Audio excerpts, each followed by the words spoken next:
म्हणता माते कशाचे भय रामा जाईन ज्या स्थळी सुखगना होईल तेथे जय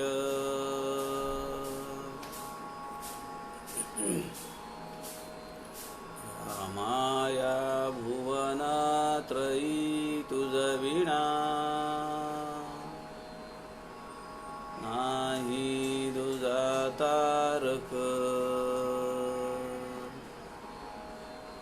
रामा तू सकलार्थ पूर्ण करिशी तू तात मी बालक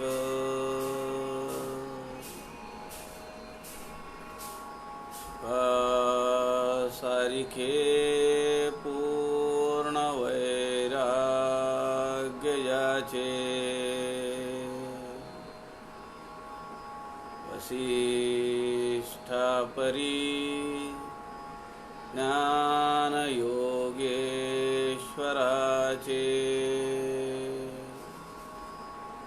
कवी वाल्मिकी सारिखा मान्य ऐसा नमस्कार माझा सद्गुरु रामदासा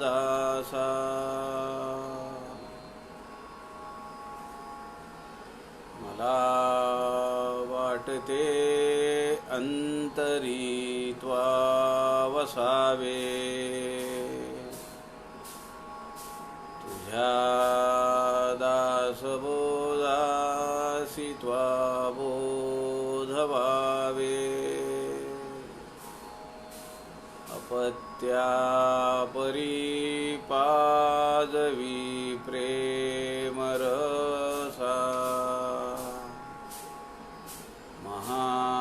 महाराजया सद्गुरु रामदासा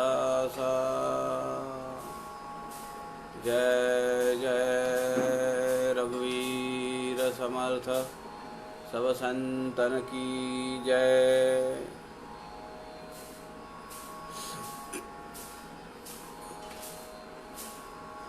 सज्जन हो नमस्कार।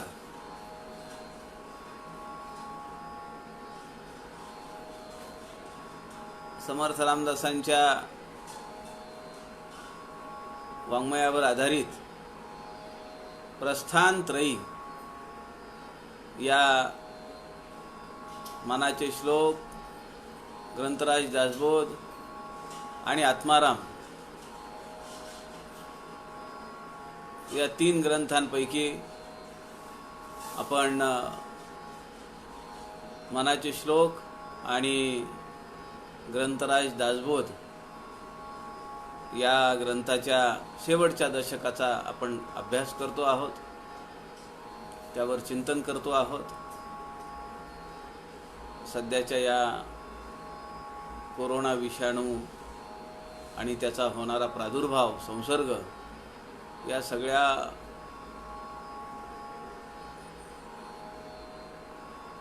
वैश्विक संकट आणि त्यात होणारी मानसिक कुचंबना यावर उपाय म्हणून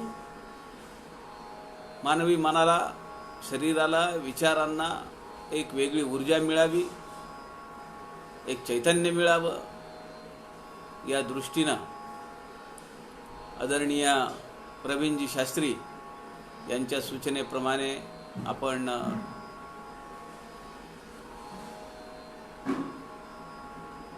समर्थ वाङ्मयाच्या प्रस्थानत्रयीचा विचार अभ्यास करतो आहोत।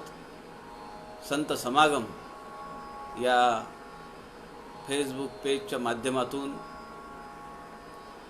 4 महिने झाले आणि अव्याहतपणे आपण समर्थांच्या वाङ्मयाचं एक विवरण करतो आहोत आणि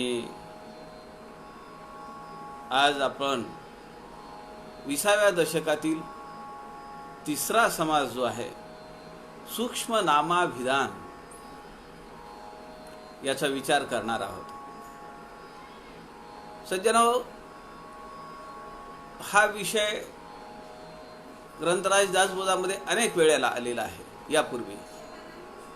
तरी पण या सगळ्याचा समारोप म्हणून, त्याचा सार म्हणून, त्याचं एक्स्ट्रॅक्ट म्हणून समर्थ रामदास पुन्हा पुन्हा आपल्याला ते सांगत आहेत. कारण ते जेवढ्या वेळा सांगावं आणि जेवढ्या वेळा आपण त्याचं श्रवण करावं तितकं ते आत खोलपर्यंत जाऊन बसतं. वरच्यावर मलमपट्टीसारखं होणार नाही आणि ते मुळापर्यंत पोचेल. म्हणून समर्थ रामदास पुन्हा पुन्हा तो विषय सांगत आहेत. समर्थ म्हणतात की परमात्म स्वरूप हे अत्यंत सूक्ष्म आणि अदृश्य असं आहे. त्याला रंग, रूप, आकार असं काहीही नसल्यामुळे ते कुणालाही हातात धरून दाखवता येत नाही. समर्थांच्या दासबोधांमध्ये एका ओवीतला एक चरण या बाबतीमध्ये अत्यंत गोड आहे आणि समर्थ म्हणतात, माते हाती धरून दाखवावे. अशी ती वस्तू आहे का की मी माझ्या हातामध्ये धरून तुला दाखवावी, हे बघ हे परब्रह्म आहे, हे तुझं मूळ स्वरूप आहे, असं काही नाहीये. माते हाती धरून दाखवावे ते काही दाखवता येत नाही, पण त्याची अनुभूती येते, त्याची प्रचिती येते, ते अनुभवता येतं, एवढं मात्र नक्की आहे.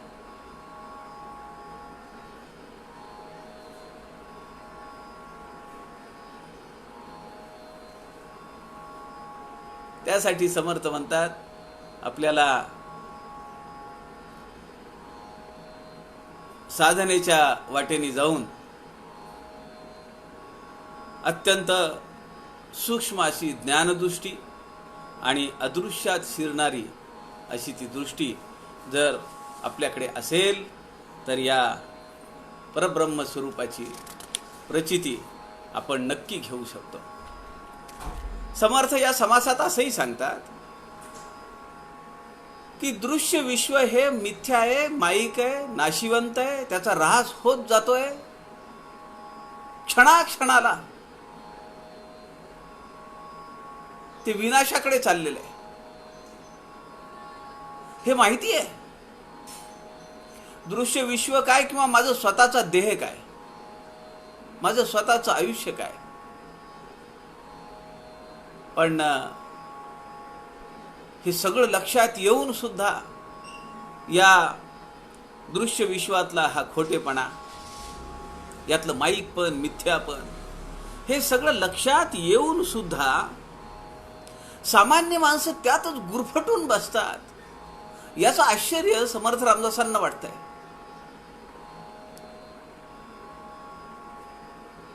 ऐसी कळवळ्याची जाती लाभावी न करी प्रीती. संतांचं हृदय हे तळमळतंय. बुडते हे जन देखवे ना डोळा, म्हणून कळवळा येत असे. माणसं काय गुरफटून पडली आहेत, त्यांच्या प्रपंचात लिप्त आहेत, आसक्त आहेत. शेणामध्ये वाडे बांधून त्यामध्ये गमजा करणारी किडे, एका कवीने फार सुरेख वर्णन केलंय. आपण पाहिलं असेल, शेण जर पडलं जमिनीवर आणि ते जर वाळलं तर त्यामध्ये किडे होतात आणि ते किडे काय करतात, त्यामध्ये घरं करतात. त्यांचं विश्व तेवढंच आहे. कवी असं म्हणतात की त्या शेणामध्ये ते वाडे बांधतात आणि हा माझा वाडा, तो तुझा वाडा. त्या किड्यांसारखंच आपलं आहे ना. एका दृष्टीनं जर पाहिलं तर आपलं आयुष्य हे तसंच आहे. 1 BHK flat, 2 BHK flat, 3 BHK flat, row house, स्वतंत्र बंगला, फार्म हाऊस, मग 4 चाकी, मग सगळीकडे AC, आणि एक दिवशी पटकन कोरोना. आहे ते सगळं इथंच, पण तिची किती अडकतो आम्ही त्यात.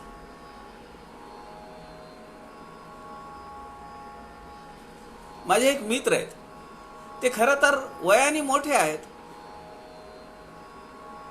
पण ते बऱ्याच वेळा मला म्हणाले की मला तुमच्यासोबत घडीमध्ये यायचं आहे. आता ते 65च्या पुढे आहेत तसं बघितलं तर. मी म्हणालो ठीक आहे चला. मग मी कधीतरी त्यांना म्हणायचो की 2 महिने आहेत, आता डिसेंबर चालू आहे, फेब्रुवारीमध्ये मी जाणार आहे, 1 महिना. तुम्ही कसं करता, माझ्यासोबत येता का नंतर येणार आहात तुम्ही?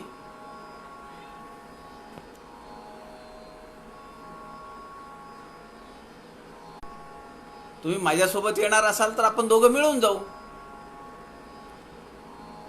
तर 2 वर्ष मी त्यांना सातत्याने विचारत होतो.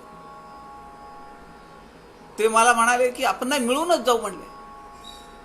पुन्हा मी महिन्याभराने फोन केला तर ते म्हणाले थोडी अडचण आहे, तुम्ही पुढे चाला, तुम्ही 1 महिनाभर आहेत ना.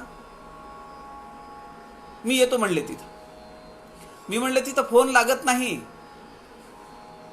तुम्हाला मी प्लॅन काढून दाखवतो किंवा कुठे उतरायचंय काय करायचंय. बसनी येणार ना ते, मग बारसगावला उतरलं पाहिजे, तिथून ॲटोनी घडीमध्ये आलं पाहिजे.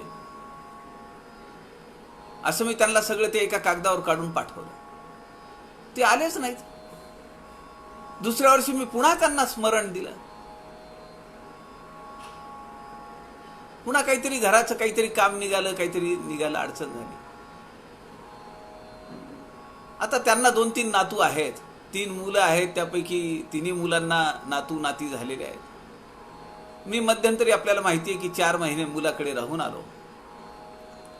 नात झाली आम्हाला. 3.5 वर्षाचा थोरला नातू आहे. नातवांसोबत दिवस कसे जातात हे मी काही तुम्हाला सांगायची गरज नाही. आपण जाणकार माणसं आहात, माझ्यापेक्षा सिनियर आहात. मी 4 महिने राहून आलो आणि आत्ता ते मला एक 15 दिवसाखाली त्यांचा मला फोन आला. ते मला म्हणाले पिल्ले काय म्हणतायत. मला समजेच ना नक्की. मी म्हणलं माझ्याकडे तर काही डॉग वगैरे नाही, माझ्या भावाकडे डॉग ठेवलेले त्यांनी. तिथं पिल्लं होतात, 3-4 फिमेल आहेत त्यांच्याकडे. लॅब्राडॉर आहे, जर्मन शेपर्ड आहे, पग आहे, पॉमेरियन आहे. 7-8 जातीच्या फिमेल डॉग त्यांनी भावाने ठेवलेले आणि तिथं कायम ते पिल्लं होत राहतात. तर ते मला म्हणाले की काय म्हणतायत पिल्ले. मी म्हणलं माझ्याकडे काहीच नाहीये. ते म्हणाले अहो काय असं बोलता तुम्ही. म्हणलं सांगा मला लक्षात येईना. ते म्हणले अहो दमनची पिल्ले काय म्हणताय. मी 4 महिने राहून आलो, माझ्या डोक्यात विषय नाहीये.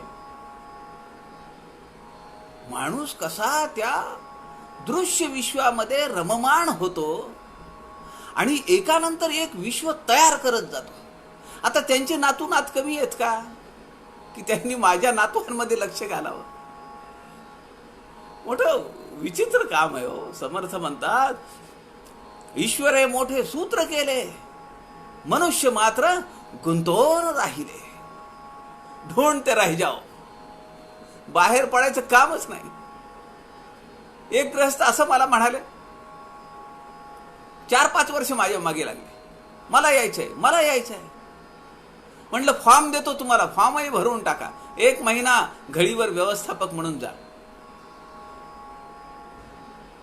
दुर्दैवाने त्यांना जमलं नाही आणि नंतर मग असाध्य आजार मागे लागला आणि ते त्या बेडवर पडलेले असताना मला म्हणाले की मला एकदा तुम्हाला घडीत नेऊन तुम्ही आणणार आहात बरं का. अहो म्हणलं आता काय आणणार तुम्हाला मी घडीमध्ये नेऊन. बरं इथंच थांबा, समर्थांचं बोलावून आले की डायरेक्ट त्यांच्याकडेच जा, घडीत कशाला येता.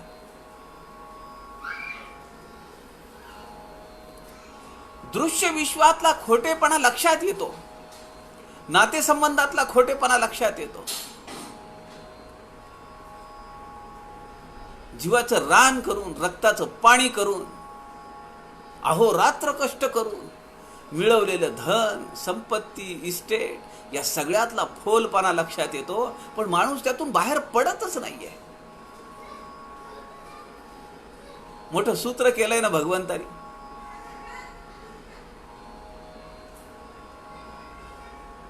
जानामि धर्मम नच मे प्रवृत्ति, जानामि अधर्मम नच मे निवृत्ती. महाभारतातला प्रसंग आहे. मला धर्म माहिती आहे, कळतोय. धर्म म्हणजे काय हे मला कळतंय, कसं वागलं पाहिजे, कसं राहिलं पाहिजे, कसं बोललं पाहिजे, पण माझी वृत्ती तशी होत नाहीये. जानामि अधर्मम, अधर्म काय, चुकीचं काय, वाईट काय, अयोग्य काय हे मला समजतंय, पण त्यातून माझी निवृत्ती होत नाहीये. तो विषय समर्थ या ठिकाणी आपल्या समोर सांगतायत की का तर म्हणाले त्याची वृत्ती जी आहे ती ही अधोमुख आहे. अधोमुख म्हणजे बहिर्मुख, बहिर्वृत्ती. सुखाचा किंवा समाधानाचा शोध घेण्यासाठी बाहेर धाव घेणं, वस्तू आणि व्यक्तींमध्ये ते शोधणं, हे कधीही घडत नाही. पण जशी हरणं मृगजळाला पाहून तहानलेली हरणं ऊर फाटेपर्यंत धावतात आणि तिथं कोसळून पडतात, तशी आपली माणसाची अवस्था आहे. याला समर्थ बहिर्मुख दृष्टी असं म्हणतात. सारखी बाहेर धाव, सारखी बाहेर धाव. वेगवेगळे लोक, वेगवेगळे समुदाय, वेगवेगळे विषय, किती मोठमोठे विषय, ज्वलंत विषय येतो आपल्या समोर. पण मागच्या 4 दिवसामध्ये काय कसले विषय चालू आहेत? कोण कंगना, कोण सुशांत, काय काय चाललंय, काय काय नाही, आणि त्याच्यावर काय खल चालू आहे. माणसं मरतायत. श्वास घ्यायला त्यांना ऑक्सिजन नाहीये, झोपायला त्यांना बेड नाहीये, त्यांना पाहणारा डॉक्टर नाहीये, आणि कसली चर्चा चालू आहे. सगळं समजतंय ये सब झूठ है, ये गलत हो रहा है, पण आम्ही त्यातून बाहेर पडत नाही. त्यातच आम्ही अडकून आहोत.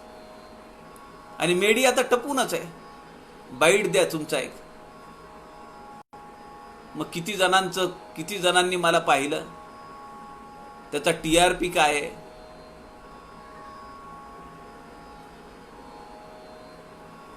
समर्थ पुढे म्हणतात, हा सगळा सृष्टीचा पसारा पाहत असताना सुद्धा आपण अंतर्मुख व्हायला पाहिजे. ऊर्ध्व दृष्टी पाहिजे. अंतर्मुख होणं आणि ऊर्ध्व दृष्टी ठेवणं हे एकच आहे. ऊर्ध्व म्हणजे परमात्म्याकडे जाणं. या दृश्य विश्वामध्ये लिप्त न होता, आसक्त न होता, गुंतून न पडता माझं ध्येय काय आहे, त्या ध्येयाकडे मला जायला पाहिजे. समर्थ म्हणतात, एकदा जर माणसाला त्या स्वरूपाची प्रचिती आली, एकदा जरी, क्षणभर जरी त्याला जर त्याची प्रचिती जर आली त्या परब्रह्म स्वरूपाची, तर असा हा साधक पुन्हा कर्मकांडामध्ये, संशयामध्ये बिलकुल अडकत नाही. त्याला माहिती आहे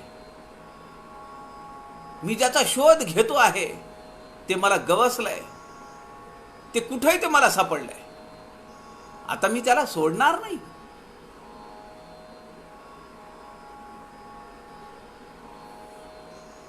समर्थ म्हणतात, मग त्याच्या मनातले सगळे भेद संपून जातात. ज्याला हे निश्चयाचं ज्ञान प्राप्त होत आहे त्याला संत रामदासांनी या समासामध्ये एक मोठी उपाधी दिली आहे, महायोगी. महायोगी.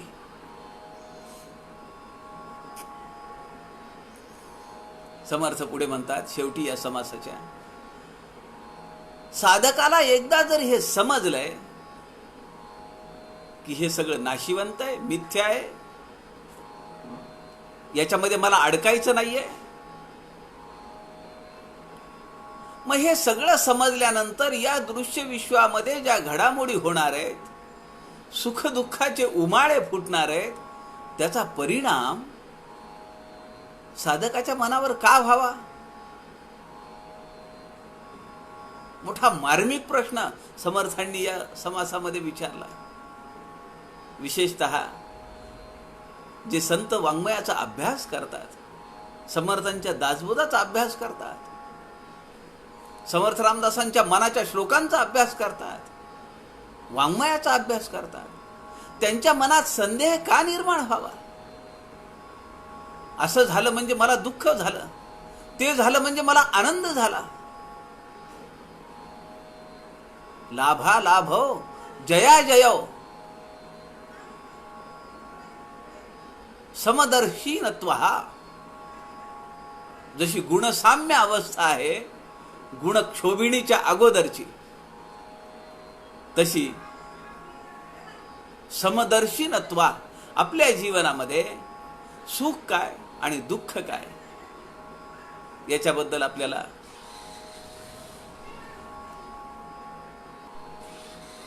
हर्ष नाही झाला पाहिजे, आनंद नाही झाला पाहिजे, दुःख नाही झालं पाहिजे, मोह नाही झाला पाहिजे. आणि ओवी क्रमांक 23 मध्ये समर्थांनी हा प्रश्न विचारलेला आहे, का वाटावं दुःख, का वाटावं सुख? जर आपण साधक असू, जर आपण समर्थ वाङ्मयाचा अभ्यास करत असू, आणि जर आपल्या लक्षात आलेलं असेल की हे सगळं जे आहे ऋणानुबंधे मिळाले सर्वही, आल्या गेल्याची क्षिती नाही ऐसे झाले पाहिजे. समर्थ म्हणतात, अरे तुझ्या जन्मजन्मीची जर नातेवाईक आणून ठेवले समोर तर कसं होईल तुझा? एका जन्मात डुकराचा जन्म होता, एका जन्मामध्ये कोंबडी योनी होती, एका जन्मात हत्ती होता. ती सगळी नातवंड आणून ठेवली तर समोर. परमेश्वराच्या कृपेने आम्हाला 2 वर्षाखालचं, 4 वर्षाखालचं, 10 वर्षाखालचं समजत नाही, मागच्या जन्मातलं समजलं तर कसं होईल? मोठा अवघड प्रश्न आहे. आणि समर्थ म्हणतात की अनुभव हा अत्यंत महत्वाचा आहे. प्रपंच असेल, परमार्थ असेल, पण अनुभवाशिवाय बोलणं हे आपल्याला समर्थ रामदासांनी सांगितलंय, श्वानाचे वमन जैसे. कुत्र काय करतं? उलटी खातं भरपूर, अजीर्ण झालं किंवा न खायचं खाल्लं ते काढतं बाहेर आणि तेच पुन्हा खातं. एवढी घाण उपमा समर्थ रामदासांनी आपल्याला या समासामध्ये अनुभवाशिवाय बोलू नये, अनुभवाशिवाय साधना करू नये, अनुभवाशिवाय ज्ञान पोरटय असं समर्थ म्हणतात. व्यर्थ, संशयाचं, खोटं असं समर्थ म्हणतात. आपण या समासातल्या काही ओव्यांचं आपण वाचन करूया. दशक 20 समास 3 सूक्ष्म नामाभिधान निरूपण. श्रीराम समर्थ श्रीराम. मुळीहून शेवटवरी विस्तार बोलिला नाना परी. पुन्हा विवरत विरत माघारी वृत्ती न्यावी श्रीराम. चारी खाणी चारी वाणी 84 लक्ष जीव योनी. नाना प्रकारीचे प्राणी जन्मास येती श्रीराम. पहिल्याच ओवीमध्ये, या समासाच्या पहिल्याच ओवीमध्ये समर्थांनी 2 शब्द वापरलेत. थोडाफार फरक आहे कानामात्रामध्ये, पण शब्दांचा अर्थ काय? समर्थ म्हणतात मुळीहून शेवटवरी. शेवट कुठे आहे? प्रलयामध्ये, मृत्यूमध्ये. आणि मूळ कुठे आहे? जन्माच्या अगोदर. तिथून ते प्रलयापर्यंत. परब्रह्माला जे स्फुरण झालं, एकोहम बहुश्याम, माझ्यासारखे अनेक झाले पाहिजेत, त्यांच्या सोबत मला राहायचंय, मला एकट्याला गमत नाही, करमत नाही, मला घर खायला उठतं. आपल्याला वाटतं का नाही असं? घरातली माणसं जर समजा कुठे गावाला गेली किंवा 2-4 तासासाठी गेली, आपण काय म्हणतो, घर खायला उठतं. किती आम्ही अधीन झालेलो आहेत. जे घर बांधलेलं असतं मोठ्या परिश्रमाने, इकडे काय तिकडे काय, किचन कुठे, खिडकी कुठे, ओटा कुठे, सिंक कुठे, हॉल कुठे, देवघर कुठे, एवढं सगळं बांधलेलं, मनाने बांधलेलं, एवढा लाखो रुपये खर्च केलेलं घर, ते खायला कसं उठतं? आणि जे घर खायला उठतं त्या घराच्या ओढीनं लोकांनी 4 महिन्याखाली पायपीट केली, पायाला छाले आले, वरून ऊन तापतंय, खालून पाय भाजताय, पण ओढ काय, घराकडे जायचंय, आणि तेच घर खायला उठतंय. म्हणजे काय, माणसाच्या जीवनामध्ये एक तरी धड आहे का? ज्या घरासाठी मोठा आटापिटा केला, इंजिनियरला बोलावलं, जाणकारांना बोलावलं, ते घर बांधलं, आणि तेच घर खायला उठतंय.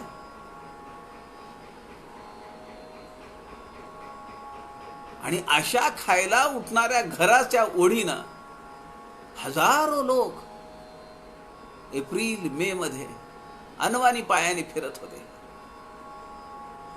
कोरोना, एरवी माणसं आली रस्त्यानी, गावातून चालली तर लोक त्यांना पाणी देतील, जेवायला पंक्ती घालतील, काही कमी पडणार नाही. पण अवस्थाच अशी होती. आणि आजही ते भय कमी झालंय का? 6 महिने झाले. आज कुणी बिनधास्तपणे फिरू शकतं का बाहेर?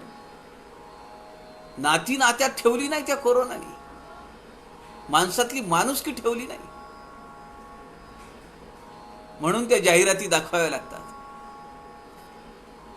त्यांना बाजूला ठेवायला सांगितलंय, बाजूला करायला नाही. सांगावं लागतं, असं नका वागू. पण माणसाची भय अवस्था आहे काय, मनामध्ये काय अवस्था आहे, त्याची मानसिकता कशी आहे? कुणी कुणाला खायला घालीना, कुणी कुणाला प्यायला देईना.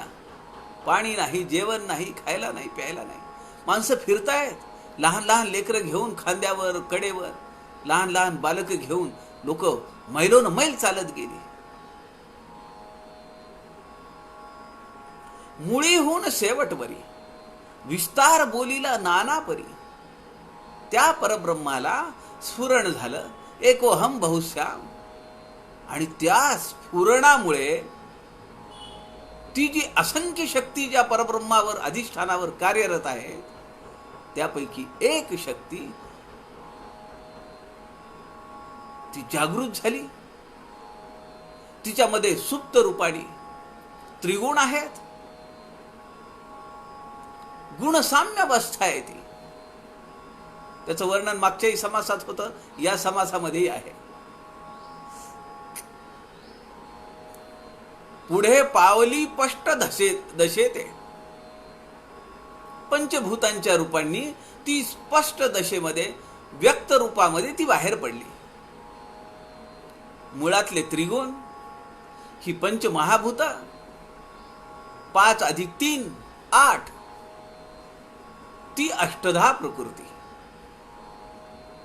आकाश, वायू, अग्नी, आप, पृथ्वी, सत्व, रज, तम यांचा कर्दम बोलीला बेमालूम मिश्रण. एकही वस्तू अशी नाहीये या पृथ्वीच्या पाठीवर किंवा या विश्वामध्ये, या परसृष्टीमध्ये, की जी या अष्टधा प्रकृतीच्या व्यतिरिक्त काही आहे.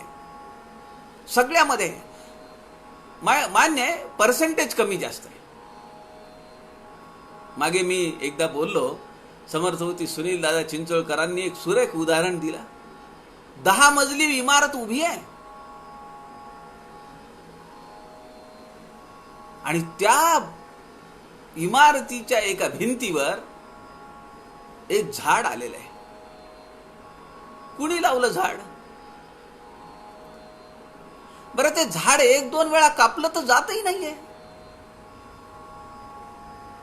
ते झाड आलंय आणि ते फोपावतंय. याचा अर्थ त्या भिंतीच्या प्लास्टर मध्ये त्या मुळांना मध्ये जाण्यासाठी स्पेस आहे, आकाश आहे. त्यांना पाणी आहे, अन्न आहे, वायू आहे. पंचमहाभूत कुठं नाही आहेत? काल उदाहरण दिलं आपण. आपल्या शरीरामध्ये आकाश ही सगळी पंचमहाभूत आहेत. सत्व रज तम हे 3 गुण आहेत. समर्थ म्हणतात, विस्तार बोलीला नाना परी, पुन्हा विवरत विरत माघारी वृत्ती न्यावी. काय शब्द याच्या समर्थ रामदासांचे? विवरत विरत. समर्थ रामदासांची, संत रामदासांची पेरणी जी आहे शब्दांची, ती अत्यंत चपखल आहे.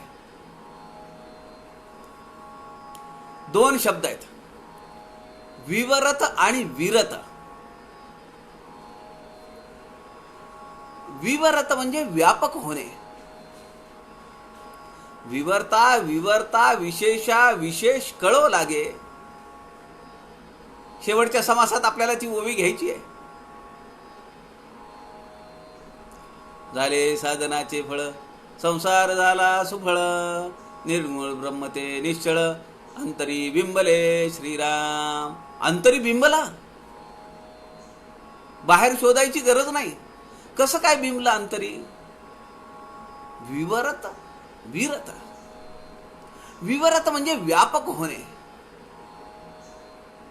आणि विरत म्हणजे लीन होणे, जिरणे. मिठाची बाहुली आहे, ती मी ठेवलेली आहे कपाटामध्ये, तिचं अस्तित्व आहे. ही मिठाची बाहुली आहे, नाकी डोळी आहेत.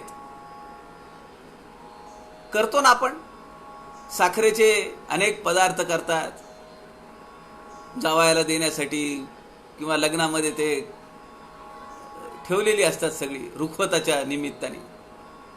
साखरेचे अनेक प्रकार असतात. तशी मिठाची बाहुली आपण करून ठेवली, तिचं अस्तित्व आहे. मिठाची बाहुली आहे, नाक आहे, डोळे आहेत, तिला कपडे घातले, सगळं सगळं केलं. आणि तिला म्हणलं की बेटा तू समुद्राची जाऊन खोली तपासून ये बरं. विवरत विरत. काय होईल? ती समुद्रात प्रवेश करील, ती व्यापक होईल. समुद्रभर ती व्यापक होईल. जी एवढीशी होती, कपाटामध्ये होती, ती समुद्रभर झाली. आणि विरत, तिने स्वतःचं अस्तित्व जिरवलं, स्वतःला लीन करून घेतलं. समर्थ म्हणतात, विवरत विरत असं जर केलं, अशी जर साधना केली, अशी जर वृत्ती आपण नेली माघारी, मुळीहून शेवटवरी, शेवटापासून मुळापर्यंत म्हणजे माघारी, रिव्हर्स.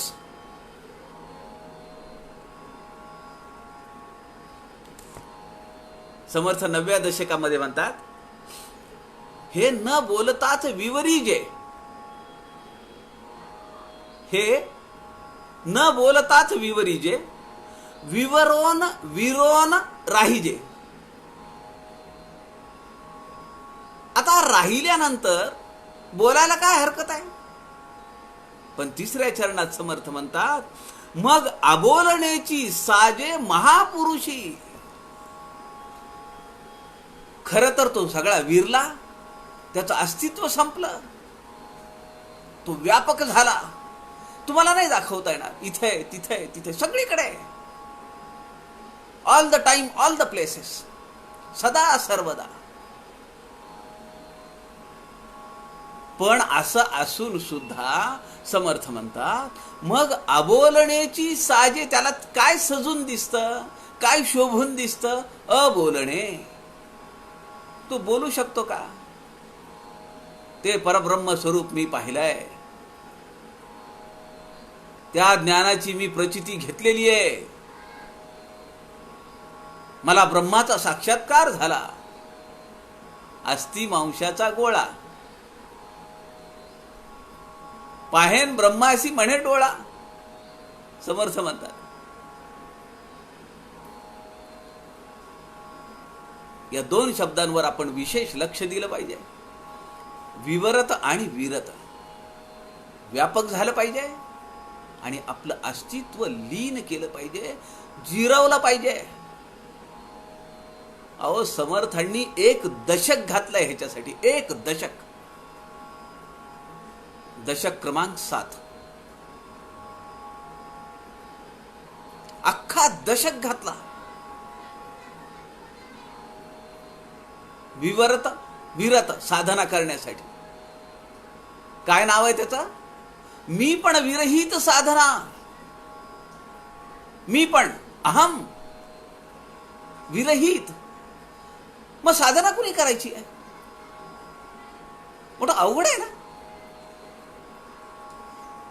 मी पण विरहित, मला जर मी काढून टाकलं तर मग साधना कुणी करायची आहे? मीच नाहीये तर साधना कुणी करायची? ते काय विमा कंपनीचं वाक्य आहे, कल भी आज भी कल भी, असं कल भी आज भी कल भी. माझा एक मित्र म्हणाला कल भी ठीक आहे, आज भी ठीक आहे, उद्याच कुणी बघितलंय? तो त्या एजंट सोबत तांडाला. तो म्हणला मी जिवंत असतानाच मला पैसे मिळाले पाहिजेत, मी गेल्यानंतर पैसे मिळून उपयोग काय? तसं मी नसताना साधना कशी करायची? ते गुपित समर्थ रामदास 7व्या दशकामध्ये सांगतात. 7वा दशक सज्जनो हा एक स्वतंत्र दशक आहे. आपण जर पाहिलं तर 7व्या दशकाचा पहिला समास हा मंगलाचरणाचा आहे. गणपतीचं स्तवन आहे, शारदेचं स्तवन आहे. मध्येच कसं आलं स्तवन? दासबोधाचा तो 3रा अवतार आहे. आणि 7व्या दशकातल्या 10व्या समासातल्या 42व्या ओवीमध्ये समर्थ म्हणतात सरली शब्दाची खटपट, आला ग्रंथाचा शेवट. म्हणजे दासबोध ग्रंथ तिथं संपला का? तो दशक तिथं संपलाय. स्वतंत्र दशक आहे. नंतर घडीमध्ये बसून सगळी वर्गवारी लावण्यात आली. 200 समासांचा दासबोध आपल्या हातात जो आहे तो तयार झाला. समर्थ होती सुनील दादा चिंचोळकर गडावर होते. समर्थांच्या समाधी समोर जाऊन बसले. म्हणाले हे असं का लिहिलं तुम्ही? सरली शब्दाची खटपट, आला ग्रंथाचा शेवट. लोक आम्हाला म्हणतायत हे तुमच्यासारख्या लोकांनी नंतर घुसडून दासबोध भरलाय. बराच वेळ एकांतात बसले. जयास एकांत मानवला, सर्वाआधी कळे त्याला.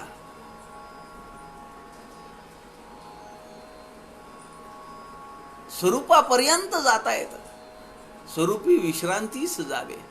शिष्या एकांती उगेची बैसावे.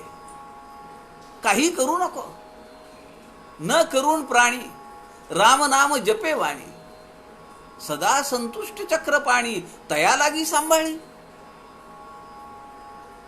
काहीच करू नको, उगेच बस. शिष्या एकांती उगेची बैसावे, मग स्वरूपी विश्रांतीस जावे. मग स्वरूपी विश्रांतीला गेलं की तुला सगळा ठाव ठिकाणा समजेल. मग समर्थ म्हणाले सुनील दादांना, 3ऱ्या आणि 4थ्या चरणाचा अभ्यास कोण करणार? सरली शब्दाची खटपट, आला ग्रंथाचा शेवट. येथे सांगितले स्पष्ट सद्गुरु भजना. सद्गुरूंचं भजन, सद्गुरूंची कृपा ती एकदा झाली तर मग पुन्हा ग्रंथ हातात घेतला काय नाही घेतला काय. या समासाच्या शेवटी समर्थ म्हणतात ते ज्ञान जेव्हा प्राप्त होईल पुन्हा कर्म केलं काय आणि नाही केलं काय, अशी अवस्था साधकाची समर्थांनी 19 दशकामध्ये पूर्ण आणून ठेवलेली आहे. म्हणून विवरणे हा शब्द किती वेळा आलाय. 10 ओव्या तर मला आत्ता सापडल्या सकाळी. अभ्यास केला, प्रकल्प जर काढला तर जसा विवेक शब्द किती वेळा आला याचा आपण अभ्यास केलेला आहे, तसा आपण विवरणे हा शब्द किती वेळा आला दासबोधामध्ये त्याच्या ओव्यांचं संकलन केलं पाहिजे. आणि त्याला लागून असलेला शब्द, जसं या 3ऱ्या चरणामध्ये समर्थ म्हणतात पुन्हा विवरत विरत माघारी. रिटर्न, यू टर्न घ्या. पुन्हा पुन्हा शब्दाचा अर्थ 2 होतात. एक, शेवटपर्यंत आल्यानंतर पुन्हा पुढे जायचे, कारण पहिल्या चरणात काय सांगितलंय, मुळीहून शेवटवरी, राईट फ्रॉम बिगिनिंग, एकोहम बहुश्याम, तिथून ती 4 खाणी 4 व्याणी सृष्टी, 4 वाणींचा सृष्टीचा विस्तार, तिथपर्यंत विस्तार बोलीला नानापरी. पुन्हा म्हणजे आता इथून परत घ्या, यू टर्न घ्या. आणि पुन्हा या शब्दाचा दुसरा अर्थ आहे पुन्हा पुन्हा. सेविलेची सेवावे अन्न, घेतलेची घ्यावे जीवन, विवरलेची विवरावे पुन्हा पुन्हा. सारखं continuous, it's a continuous process. पुन्हा पुन्हा पुन्हा पुन्हा. पुन्हा विवरत विरत माघारी वृत्ती न्यावी. आपली वृत्ती कुठे न्यायला पाहिजे, त्या मुळारंभापर्यंत न्यायला पाहिजे. म्हणून आम्ही काय म्हणतो, गणाधीश जो ईश सर्वा गुणांचा, मुळारंभ आरंभ तो निर्गुणाचा, गमूपंथ आनंत या राघवाचा, नमो शारदा मूळ चत्वार वाचा. कुठे जायचंय आम्हाला, गमूपंथ आनंत, तो अनंत आहे, पथ आहे, पण कुठे नेणार आहे, मुळारंभापर्यंत नेणार आहे. कुणाचा मूळ, कुणाचं मूळ, जगाशी काय घेणं देणं आहे आपल्याला. आपण आपलं पाहावं, माझं मूळ, मुळारंभ. 4 वाणी 4 खाणी 84 लक्ष जीव योनी, नाना प्रकारीचे प्राणी जन्मास येती श्रीराम. आज सकाळी आपण साकल्य आणि विस्तृतपणे याचा विचार केलेला आहे. उपनिषदामध्ये, छंदोग्य उपनिषदाच्या भागामध्ये आपण पाहिलं 4 खाणी 4 वाणी कसा विस्तार झाला, अष्टदा प्रकृती कशी फोपावली. समर्थांनी त्या एका समासामध्ये त्याचं जुंबाड लिहिले, जुंबाड शब्द वापरलाय, फापावली शब्द वापरलाय. आमचं कुळ किती मोठं. सध्या आपण काय करतो आहोत, आमच्या पितरांचं स्मरण करतो आहोत, ज्यांच्यामुळे आम्हाला हा अभ्यास करायला मिळाला, ज्यांच्यामुळे आम्हाला परब्रह्माची तदाकारता अनुभवता येणार आहे. ते आमचे पितर, ते आमचे वंशज,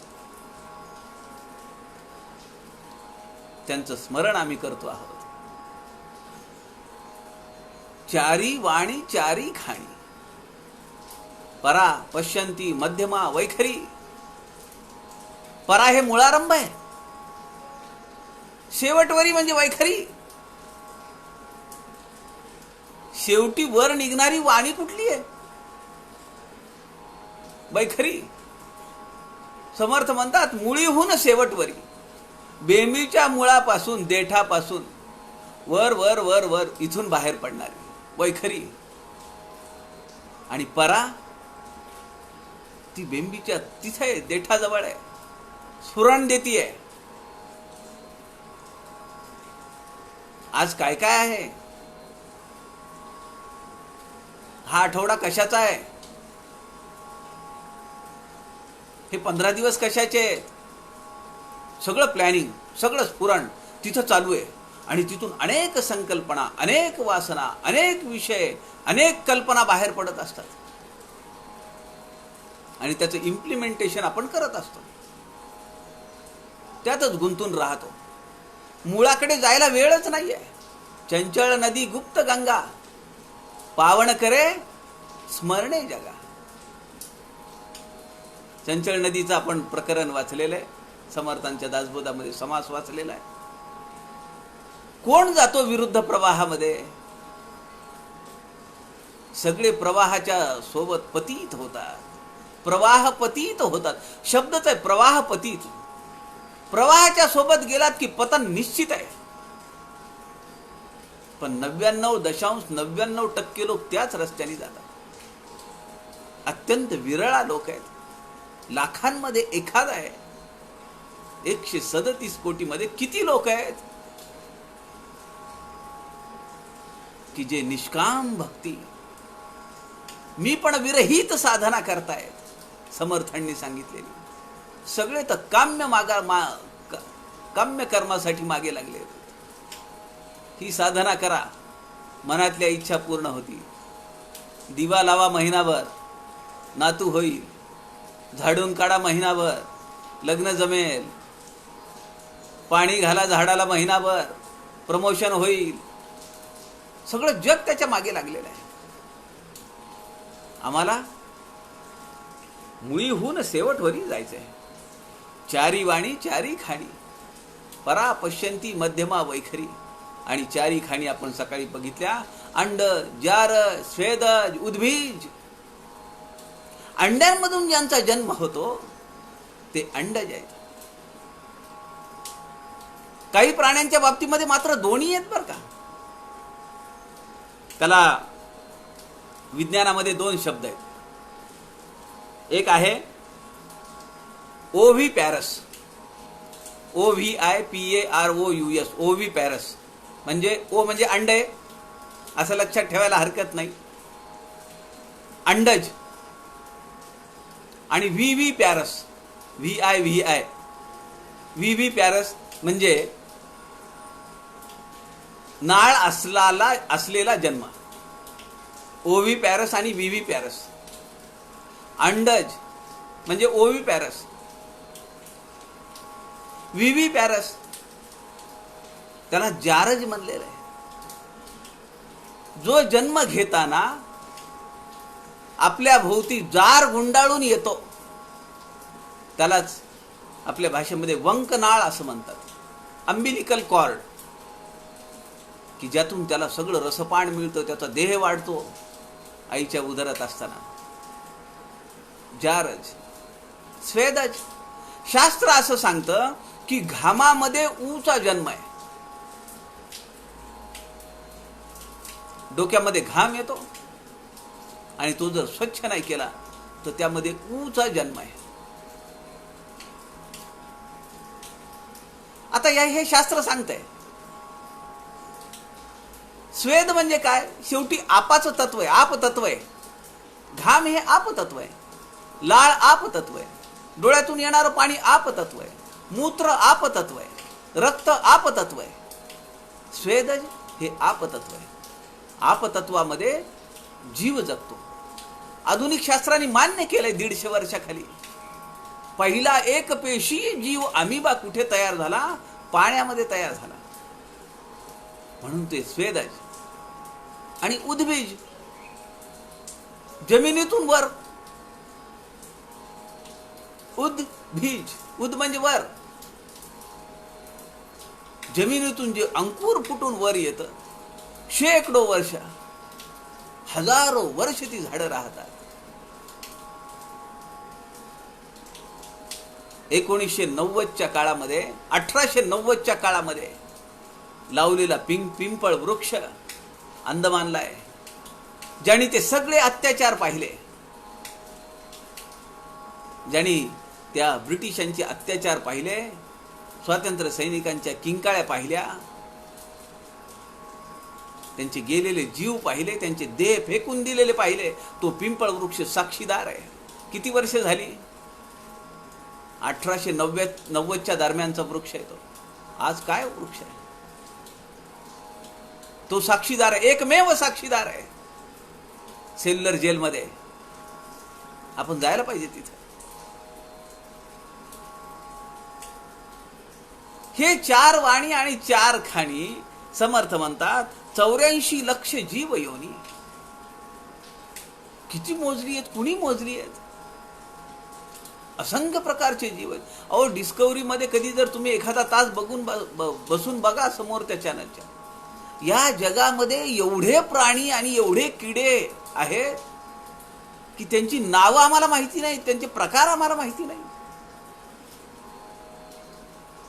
ते पाण्यात राहतात का जमिनीवर राहतात का दोन्हीकडे राहतात हेही आम्हाला माहिती नाही. अंडज, जारज, उद्भिज, स्वेदज आपण हे 4 प्रकार मानले, पण काही प्राणी अशी आहेत की जे अंडजही आहेत आणि जारजही आहेत. साप अंडेही देतो आणि सापाची पिलं तयार होतात. किती प्रकार आहेत काही माहिती नाही आम्हाला. समर्थ एका ठिकाणी म्हणतात, अरे तुला समजत नाही. या शरीराची काय घटना आहे, काय रचना आहे ती तुला माहिती नाही. लोकांचं काय तुला समजणार आहे? नाना प्रकारचे प्राणी जन्मास येते. 84 लक्ष जीव योनी. अंड, जार, स्वेद, खेचर, भूचर, वनचर, किती प्रकार आहेत. अवघे होती पृथ्वीपासून, पृथ्वीमध्ये जाती नासोनी, अनेक येती जाती परियवनी, तैसीच आहे श्रीराम. अवनी म्हणजे पृथ्वी. काय रहस्य समर्थ आपल्या समोर मांडतायत. पृथ्वी स्तवनामध्ये आपण पाहिलंय, उदळीती, फोडीती, जाळीती, उकरती, पण एवढे अत्याचार करून सुद्धा ती पृथ्वी शेवटी आपल्याला पोटात घेतेच ना, आपला म्हणतेच ना. किती अत्याचार करत, काय वर्णन केलंय समर्थांनी. त्यावर ओकतात, त्यावर मलमूत्र विसर्जन करतात, तिला खोदतात, उकरतात, जाळतात, तरी पण शेवटी तिथंच आपल्याला जावं लागतं. या निसर्गातलं एक रहस्य समर्थांनी मांडलेलं आहे. आणि परमपूजनीय मारुती बुवा रामदासींचा एक ग्रंथ आहे दासबोधातील रहस्य. असे अनेक सुप्त ज्या जागा आहेत ना, त्या मारुती बुवांनी उकलून दाखवल्यात. दासबोधातील रहस्य समर्थ सेवा मंडळाचं प्रकाशन आहे आणि परमपूजनीय मारुती बुवा रामदासींनी तो ग्रंथ सिद्ध केलेला आहे. अवघी होती पृथ्वीपासून, पाणी आणि पृथ्वी यांचा संयोग झाला की जीवाचं अंकुरण होतं. पाणी आणि पृथ्वी हे म्हणजे खरंच आपल्याला वस्तूसारखी ही पृथ्वी आणि हे पाणी आहे असं आहे का? अहो, हे जलतत्व आणि जडतत्व हे केवळ इथं बाहेर दिसतंय तेच नव्हे, तेवढ्यापुरतं मर्यादित नाहीये. कुठलाही जीव गर्भधारणेच्या अगोदर जे असतं ते सुद्धा तिथं 2 तत्व आहेत. ते जे बीजांड आहे ते जड तत्व आहे, ते पृथ्वी तत्व आहे.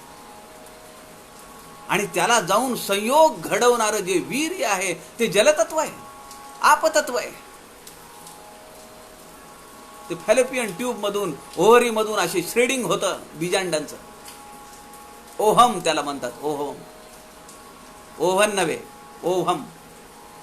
आणि ते बीजांड अशी त्या फॅलोपियन ट्यूब मधून आलेली त्या गर्भाशयामध्ये इस्ततः आलेली असतात. इकडनं आलेलं ते वीर्य, तिथं संयोग होतो, गर्भधारणा होते आणि ते चिकटून बसतं एका जागेवर.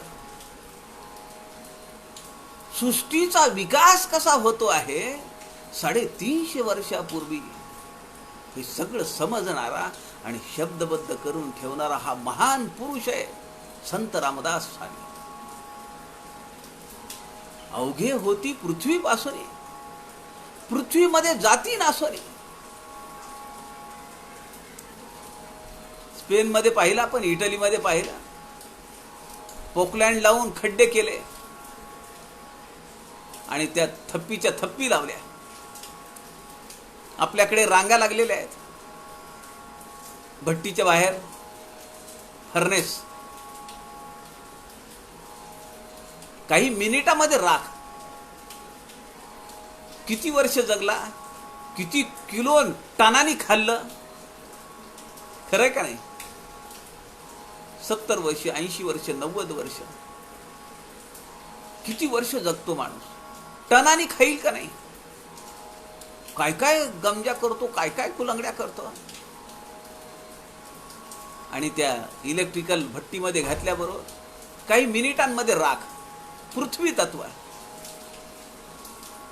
सगळं विरून जातं. विवरत विरत.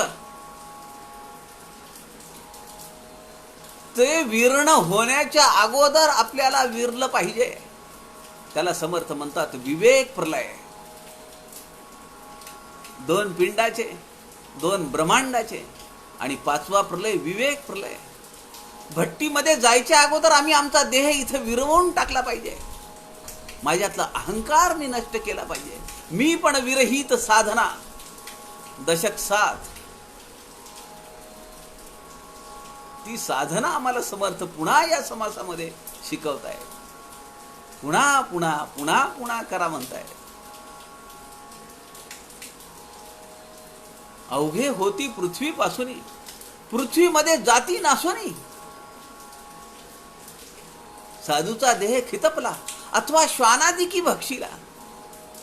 प्रशस्त न वटे जनाला का मंद बुद्धीस्तव. त्या साधून तर कधीच मरणाला मारून टाकलेलं आहे.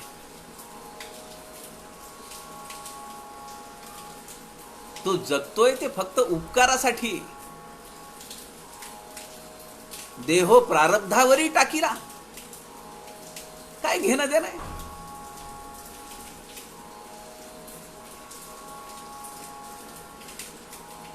पृथ्वीमध्ये जाती नासोनी, अनेक येती जाती परी अवनी. म्हणजे पृथ्वी तैसीच आहे. असंख्य पिढ्या, शेकडो वर्ष झाली, लाखो वर्ष झाली. किती प्राणी आले, किती माणसं आले, किती पिढ्या गेल्या, पण पृथ्वी जशीच्या तशीच आहे.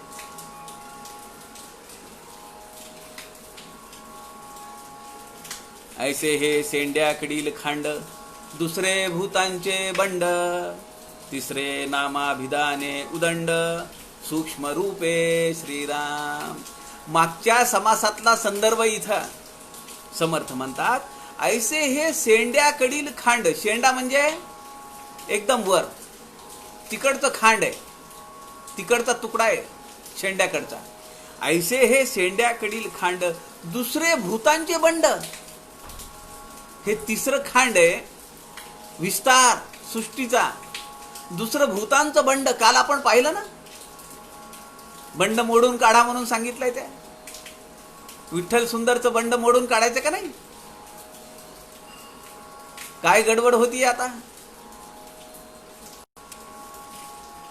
समर्थ म्हणतात पंचभूत, पुढे पंचभूतांची बंडे वाढली विशाळे उदंडे. सप्तद्वीपे नवखंडे वसुंधरा आहे. 7 द्वीप 9 खंड. वसुंधरा पृथ्वीची 7 भुवन वर, 7 भुवन खाली, 14 भुवन. ऐसे हे सेंड्याकडील खांड. शेंडा आहे, तिसरा भाग आहे. दुसरे भूतांचे बंड. सेकंड सेगमेंट काय आहे? दुसरा तुकडा काय आहे? पंचमहाभूतांचं बंड आहे. ते ऐकत नाहीत एकमेकांना. कुठे कमी, कुठे जास्त, कुठे रेटा लावलेला आहे. मग एकदम कठीण आहे काही भाग, एकदम मृदू आहे, एकदम आप आहे, एखादा अग्नितेज आहे. दुसरे भूतांचे बंड, तिसरे नामाभिधाने उदंड, सूक्ष्म रूपे. नाव कुठून मिळालं? मला अनेक व्हायचं आहे, मी कुणीतरी आहे, कोहम कोहम कोहम. हो, थांबा थांबा थांबा. तुम्हाला आई आहे, तुम्हाला बाप आहे, तुम्हाला काका आहे, तुम्हाला मावशी आहे. नामाभिधाने उदंड, नाम आणि रूपामध्ये अडकला. त्याच्या अगोदर सूक्ष्म रूपे ते स्फुरण, ती अवनी तैसीच आहे. यावरून मला एक संदर्भ लक्षात आला.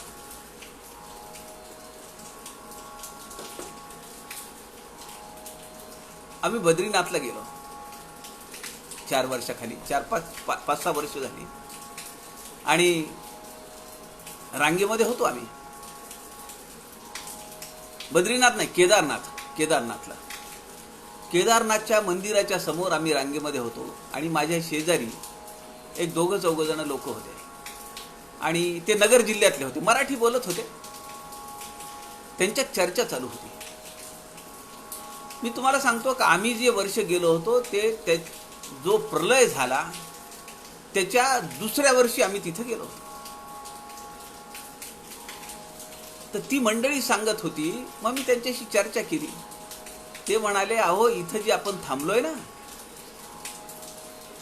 समोर आपल्याला किती पायऱ्या दिसत आहेत? 5. आम्ही 10 पायऱ्या पाहिलेल्या आहेत म्हणले इथल्या. म्हणलं मग त्या 5 पायऱ्या? ते म्हणाले, मग मागच्या वर्षी जे प्रलय झाला इथं, त्यामध्ये सगळा भराव पडला. किती गाड्या गेल्या, किती माणसं गेली, किती घोडे गेले.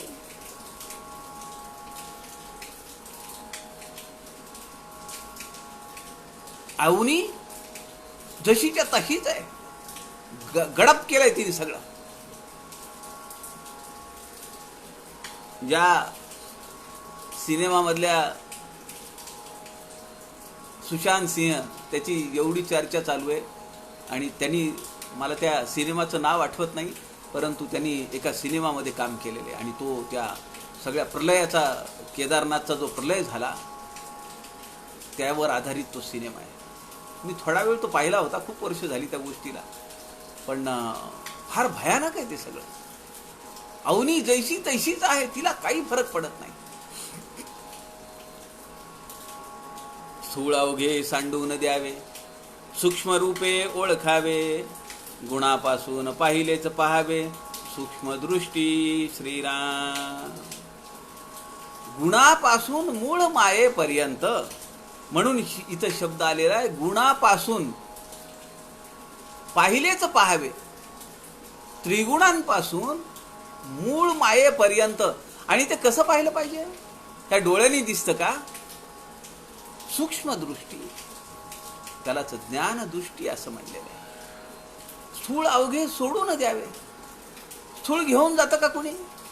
देह पडला, पृथ्वी तत्व म्हणतं इधर लाव, इट्स माय ओन प्रॉपर्टी, माझी मालकी आहे त्याच्यावर.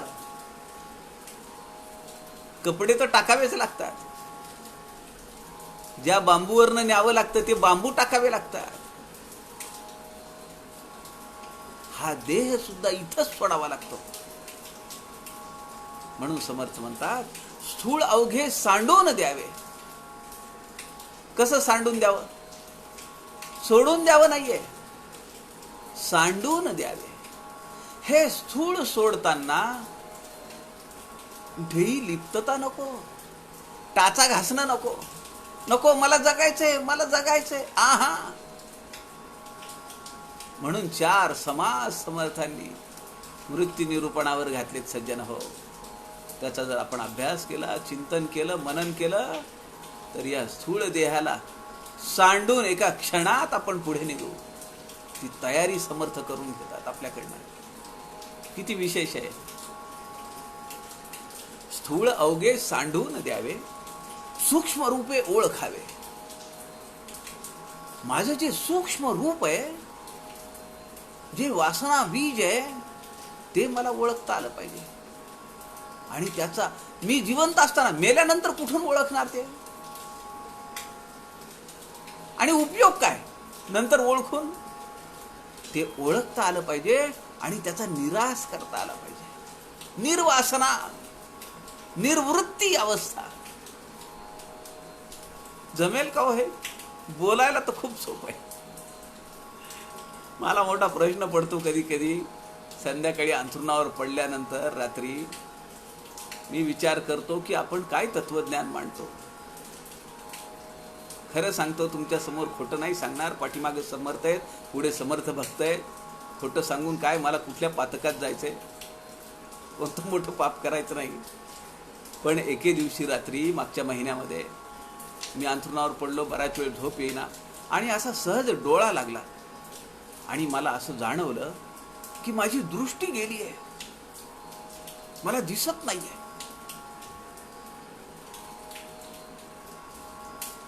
तुम्हाला आश्चर्य वाटेल, माझ्या सर्वांगाला घाम फुटला.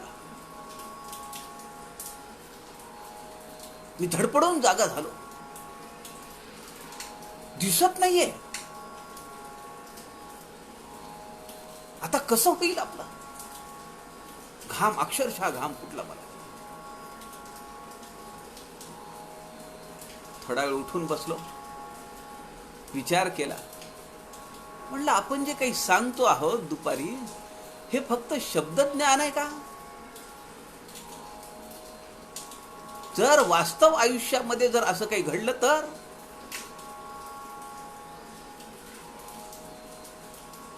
डोळ्याचा डोळा आहे ना, विश्वचक्षु, प्रज्ञा, सूर्य. मग गुलाबराव महाराज असं घाम फुटला का त्यांना? सूरदासांना घाम फुटला का? कित्येक अंध लोक आहेत, काय काय करून दाखवतायत ते. त्यांना घाम फुटला, आपल्याला का घाम फुटावा? मग अभ्यास करून उपयोग काय? खरंय का नाही? आपल्या जीवनामध्ये असे प्रसंग येतात आणि ते आपली जागा दाखवून देतात. Where you R. समर्थ म्हणताय, सूक्ष्म रूपे ओळखावे. माझं जे सूक्ष्म रूप आहे, जे वासनांचं बीज आहे, जे वायू स्वरूप आहे, ते मला ओळखता आलं पाहिजे. आणि त्याला जर मी एकदा ओळखलं तर त्याच्या फांद्या कापायला काय उशीर आहे का? छाटणी करायला मान्य आहे, मुळावर घाव नाही बसणार, पण फांद्या तर छाटू शकतो. संचित तर वाढणार नाही. असेल ते भोगू. आणि एवढ्यावर जर काही राहिलं तर लेट अस सी, बघू पुढच्या जन्मी. पण मी पण विरहित साधना अखंड चालू ठेवू. समर्थ पुढे तिसऱ्या चरणात म्हणतात, गुणापासून पाहिलेची पाहावे सूक्ष्म दृष्टी. त्रिगुणांपासून मुळापर्यंत ज्ञान दृष्टीने, सूक्ष्म दृष्टीने आपल्याला पाहता आलं पाहिजे. कशी इव्हॉल्व होत गेली माझी जीवनचर्या, मेरी जीवनी कैसी घटती गई. घटती म्हणजे घटने, म्हणजे तो घट नव्हे, वाढत गेली, इव्हॉल्व होत गेली, उत्क्रमण होत गेली, संक्रमण होत गेलं. ते कसं, ते मला जाणता आलं पाहिजे. गुणाची रूपे जाणीवणे निव, पहिलाच पाहावा अभिप्राव, सूक्ष्मदृष्टीचे लाघव, येथून पुढे श्रीराम. समर्थ म्हणतात, गुणाची रूपे जाणीवणे निव, पाहिलाच पाहावा अभिप्राव. कंक्लुजन. आज सकाळी आपण वाक्य ऐकलं, know the system, use the system, get the results and forget the system. आहे की नाही? पाहिलाच पाहावा अभिप्राय. कंक्लुजन काय? कंक्लुजन हातात आला, आता बाकीचं कशाला फापट पसारा गोळा करायचा आहे? समर्थांनी आपल्याला दासबोधामध्ये सांगितलं, आयुष्यभर गाढवांचा धंदा केला, माती वाहून न्यायचा. अरे आता राज्यपदी बसला ना, मग तरी अजून गाढवं बांधली आहेत का? गाढवाला पाणी दिलंय का? गाढवं वळवून आणलीत का? काही घेणंय का? दे नाही.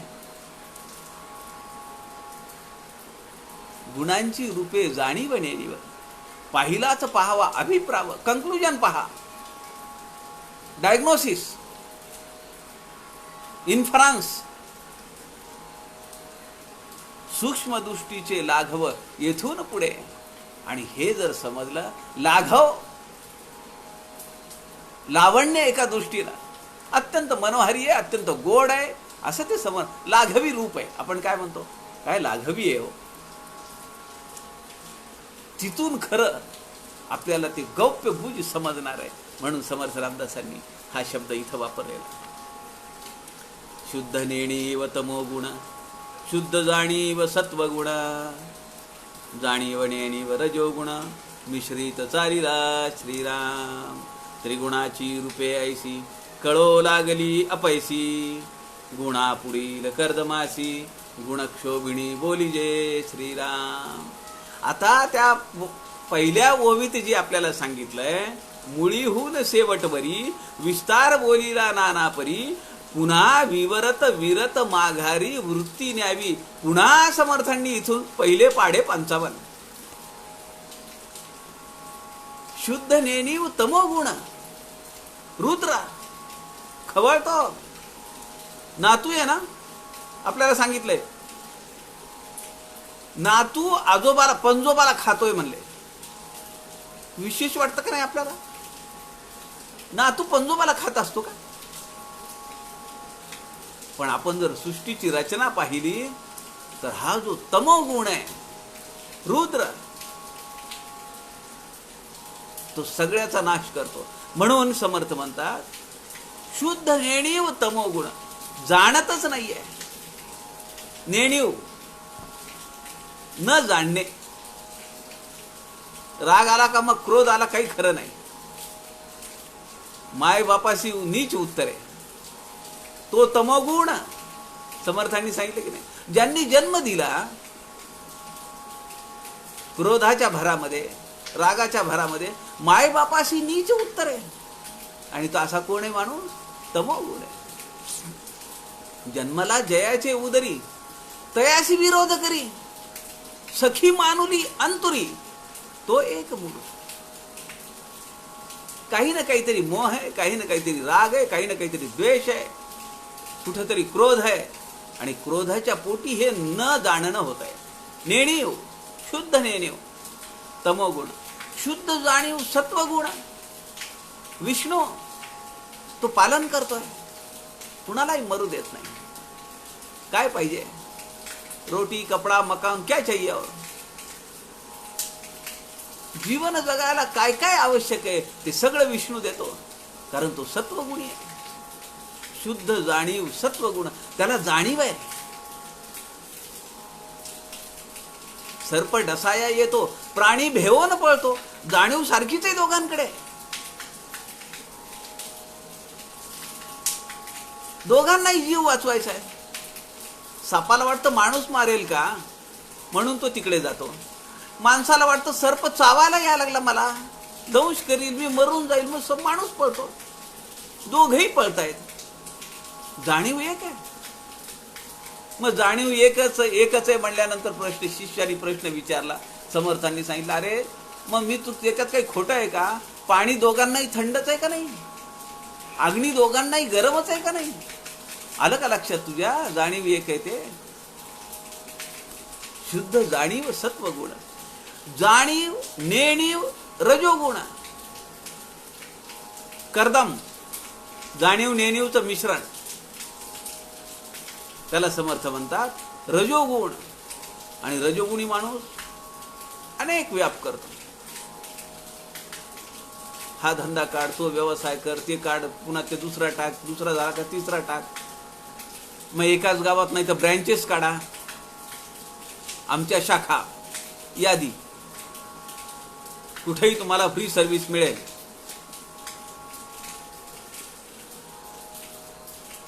तो आहे ब्रह्मा. एक उत्पत्ती करताय, जनरेशन.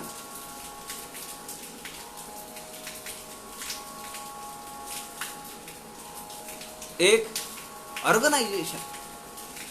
काय काय पाहिजे ते सगळ्याला देतो, ऑर्गनाइज करतोय.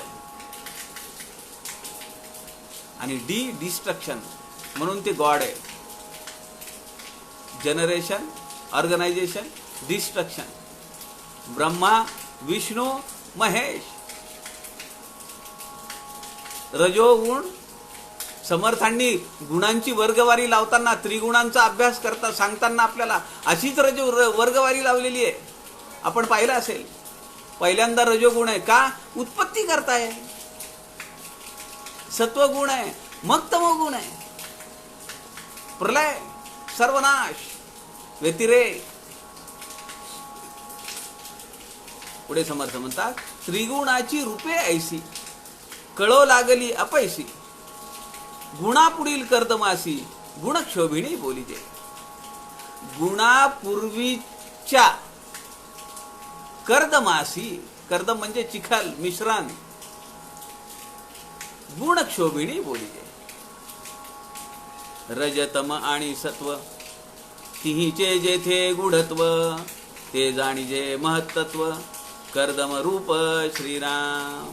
प्रकृती पुरुष शिवशक्ती, अर्धनारी नटेश्वर म्हणती, परियाची स्वरूपस्थिती, कर्दम रूप श्रीराम. समर्थांनी अनेक नावं दिलेली आहेत. प्रकृती, पुरुष, शिवशक्ती, अर्धनारी नटेश्वर, हे सगळे काय आहेत? हे सगळ्यांचं मिश्रण आहे. सूक्ष्म रूपे गुण सौम्य, त्यास बोलीजे गुण साम्य, तैसेची चैतन्य अगम्य, सूक्ष्म रूपी श्रीराम. बहुजिनसी मूळ माया, महाकारण ब्रह्मांडीची काया, ऐसिया सूक्ष्म अन्वया, पाहिलेची पहावे श्रीराम. समर्थांनी नावं दिलेली आहेत. कुणी काय म्हणतं, कुणी काय म्हणतं. अशी 14 नावं आहेत मूळ मायेला. पुढच्या ओळीमध्ये दिलेलंच आहे ते. मूळ मायेचीच नावं आहेत ही सगळी. पण ही सगळी कर्दम रूप आहेत. कारण ती सुप्त रूपाने त्यामध्ये त्रिगुण आहेत, पंचमहाभूत आहेत. प्रकटपणे दिसत नसली तरी सुप्त रूपाने आहेत, बीज रूपाने आहेत. चारी खाणी 5 भूते, 14 सूक्ष्म संकेते, काय पाहणे ते येथे, शोधून पहावे श्रीराम. चारी खाणी 5 भूते, 14 सूक्ष्म संकेते, काय पाहणे ते येथे, शोधून पहावे. समर्थ म्हणताय, हे जे काही पंचमहाभूत आहे, त्रिगुणांपासून तयार झालेली चारी खाणी चारी वाणी, जी काही विस्तार पावलेला आहे, हा सगळा सूक्ष्म संकेतांनी, त्या 14 रूपांनी, 14 नावांनी तो सूक्ष्म रूपामध्ये बसलेला आहे. काय पाहणे ते येथे, शोधून पहावे. शोधा, शोधा म्हणजे सापडेल. त्याची नावं 14 जी नावं आहेत, 14 रूपांची समर्थांनी सांगितली आहेत. मूळ माया, संकल्प, अंतःकरण, चैतन्य, अर्धनारी नटेश्वर, प्रकृती पुरुष, शिवशक्ती, षडगुणेश्वर, महत्त्व, अर्धमात्रा, गुणक्षोभिणी, मन, माया आणि जीव, जीवात्मा. अशी ही 14 नावं समर्थ म्हणतात सूक्ष्म संकेतांनी पाहिली पाहिजे. आहाच पाहता कळेना, गरज केल्या समजेना, नाना प्रकारी जनाच्या मना, संदेह पडती श्रीराम. आहाच म्हणजे वरवर. उगीच आता काय लॉकडाऊनचा काळ आहे, घरात बसून कंटाळा आलेला आहे, काहीतरी लावा, काहीतरी ऐका, काहीतरी वाचा, काढा दासबोध, काढा मनाचे श्लोक. असं नाही चालणार. हे वरवर झालं. मलमपट्टी करून नाही होणार, मूळ दुखून नाही निघणार. त्याला मुळापर्यंत जावं लागेल. आहाच पाहता वरी वरी, आहाच पाहता कळेना. आहाच म्हणजे वर, सुपरफिशियल, दिखाऊपणा, असं नाही पाहिजे. आहाच पाहता कळेना. वर पाहून काही लक्षात येत नाही. काय वाटेल, अरे हे कसलं गोंडाळ साचलंय सगळं, इथं कुठं पाणी आहे, सगळं शेवाळ आलंय, पाणी नाहीये इथं. समर्थ म्हणतात शेवाळ दूर करीजे, आणि मग काय पाहशील? स्वच्छ जीवन आहे खाली. आहाच पाहता कळे ना, गरज केल्या समजे ना. हाय गाय नको, चालढकलपणा नको. गरज म्हणजे चालढकलपणा. हाय गाय, गरज केल्या समजेना, असं करून समजणार नाही. नाना प्रकारी जनाच्या मनात संदेह पडती. एवढी वर्ष झाली आहे, 20-22 वर्ष झालं मी समर्थ रामदासांच्या वाङ्मयाचा अभ्यास करतोय, अजून संदेह निघत नाहीयेत. लॉकडाऊनच्या काळामध्ये ग्रंथ हातात घेऊन निघणार आहे काही? ते तास 2 तास वाचायचा, कंटाळा आला का उशाखाली घेऊन झोपी जायचा. त्याच्याने समजेल का? नाना प्रकारी जनाच्या मनात संदेह पडती, संशय निर्माण होतात विनाकारण. तिथं काहीतरी सांगितलं, इकडे काहीतरी सांगितलंय, ते महाराज काहीतरी मग सांगत होते, हे इथं काहीतरी भलतं लिहून ठेवलंय, आमच्या पूर्वजांनी असं सांगितलंय, आमच्या गुरूंनी तसं सांगितलं होतं. अनेक विकल्प, अनेक संशय.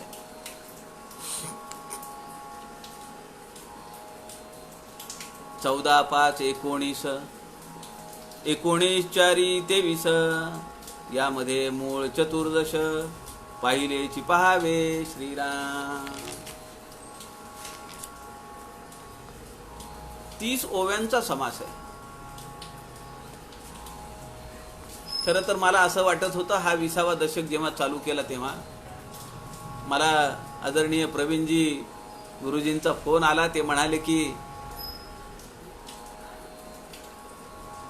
एक अनुष्ठान होईल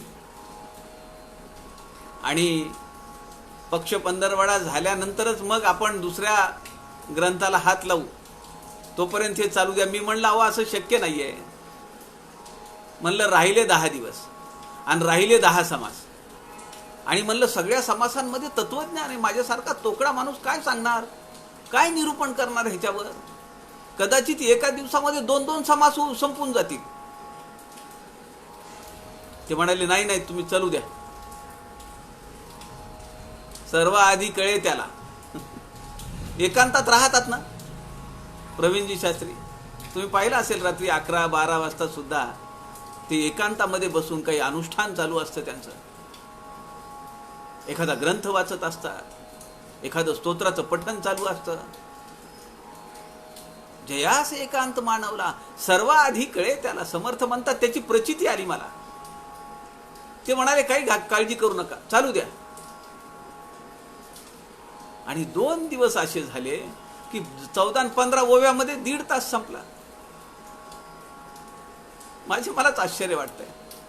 15वी ओवी आज 1.5 तास झाला.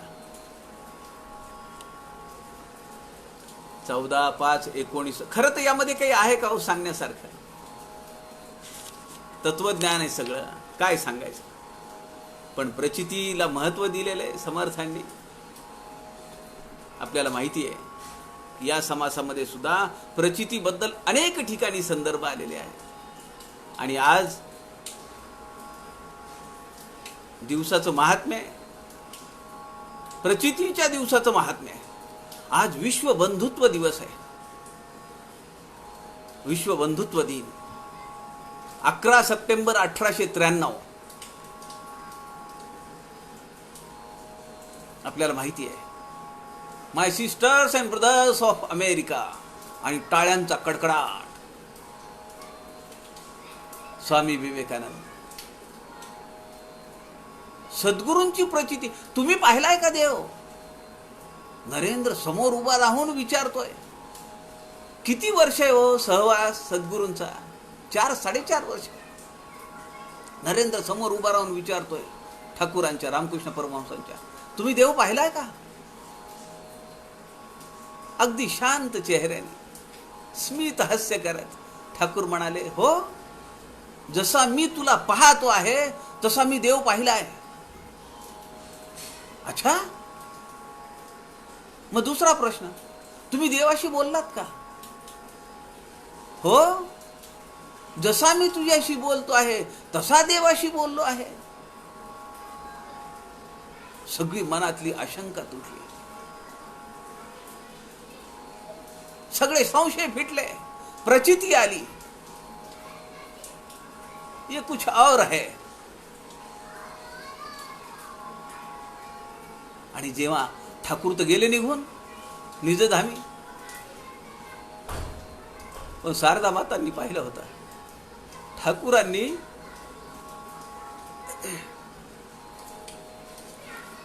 निर्याणाच्या अगोदर नरेंद्रच्या शरीरामध्ये प्रवेश करताना ती ज्योत शारदा मातांनी पाहिली होती.